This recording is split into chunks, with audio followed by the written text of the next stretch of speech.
Okay, I thought a lot about this and it's time for me to do this video. I have been out and about for a good amount of years now, speaking around the country. In the plant-based world, I don't really talk about it too much. My books don't mention it, the vegan word. But I speak at Veg Fest and I interact with a lot of vegans. And I have seen a trend over the last few years, especially.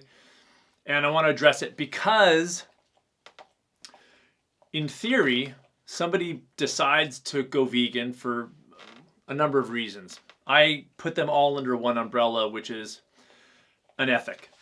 Whether it's environmental or for the animals for compassion purposes or for health. To me, it's one ethical decision. Self-care, compassion for the environment or the planet. It's one thing. And I have gotten tired of I do it for this reason. It's all in theory to make the world a better place. Okay. The trend, however, is that, and I don't have numbers on this, so I don't have data. So it's somewhat anecdotal, except that it's my experience and I've been in the world for a while of doing in this arena. Vegans, and I'm going to try to say this as lightly as I can. Vegans are tending to get more annoying, militant around food, in everybody's faces.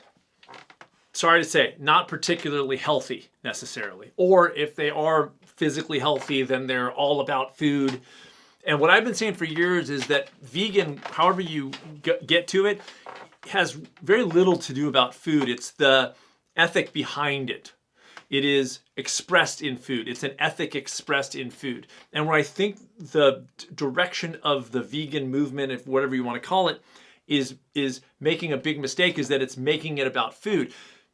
Human beings are married to food in a way that no other species is. We are doing it for nostalgia and ritual, and we need the taste to be so heightened because of whatever reasons. Maybe we're not as super happy in our lives. If you've seen my video, Eat Like a Happy Person, that's what this is about. How important is food for you? But angry vegans, unhealthy vegans, unhappy vegans. And what happens is when somebody makes this move, which I did 22 years ago for health reasons, but again, things unfold and I was like, this is just a nicer way to be. And so there you go. We can complicate the crap out of it, but it's a nicer way to live, or can be. And unless you're, beating yourself up and living in a restrictive, I can't have this world, then it's not such a nicer way for you. But if you realize it's a choice that you're making and you do it for any number of reasons, but in theory to make you feel better and to make the world a better place, and if you're happier, then people around you that you interact with are happier. It can be an amazing thing. But the truth is that one person doing it in isolation really doesn't make any difference. The difference in what I think the benefit of eating this way or expressing this ethic this way in the world is that if more and more people do it, that's when the real changes occur. And that, unfortunately, comes down to one major thing: living the example. Living the example. Showing up most times, most days, happier, healthier, more joyful, calmer, less stressed than most other people. It's a crappy hand we've been dealt. We decided to take on something that most people do not take on. We decided to think about something that most people not only don't want to think about, but don't think about at all, which is to make a choice around what we're putting in our bodies because we want the world to be a better place. And if we're not going to sell that well, we will change nobody's minds. And instead of seeing people who we go, what's that person doing? They look super healthy and happy and vibrant and they're kind of killing it. We see the, super critical, pissed at everybody, pissed at everything.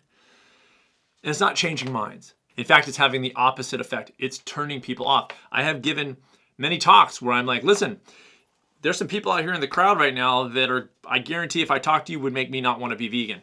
It's a choice that you make. I call making choices like this putting yourselves in an ethical minority, which means choosing to think about something that most people don't think about, like I said.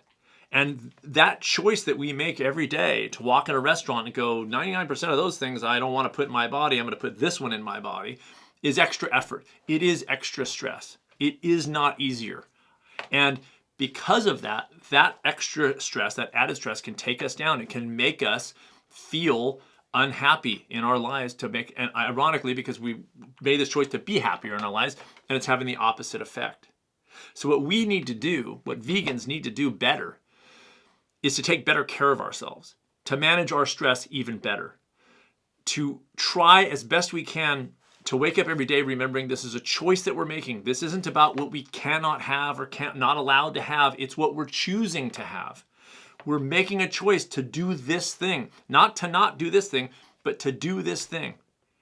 And we've got to do better because I'm not seeing that occur.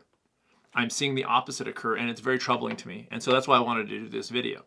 Now, if you're wondering why I shut the comments off down below, I do that on all my videos. So this isn't about this video also. I'm sure some people are going to get bent out of shape by this. But the fact of the matter is, changing minds means living the example yourself. That is first and foremost, living the example yourself. If you are not healthier than most people, happier than most people, you're not going to change people's minds. Again, crappy hand we're dealt, but it's just what it is. So you can be pissed about it, or you can do what it takes to devote a good portion of your life to self-care, to being a better selfish person, to what I call in my first book, holistic self-interest, to understand that your actions to take care of yourself have effects that are beyond you with regard to your family and your friends and your coworkers and the world at large.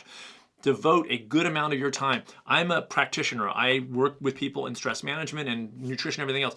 I estimate that at least 40 to 50% of my job is to take care of myself, to figure out how to do this better and better, both so I can teach it, but also so I can live the example as it. It's a struggle. It's ongoing. I'm not there yet, but I damn well try because I know what it takes to change people's minds, and it isn't getting in people's faces and being an asshole to people and telling them everything they're doing wrong. It is being an example of what you came into this to do in the first place. That's the hard work. That's the best work of it, but that's the hard work. Vegans, you need to do better. It's not that you're not trying to not get heart disease, you're trying to live well.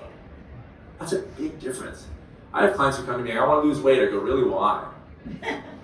They never say, because I love the scale number. They go, because I want to have more energy, because I want to feel better in my body, because I want to travel, because I want to.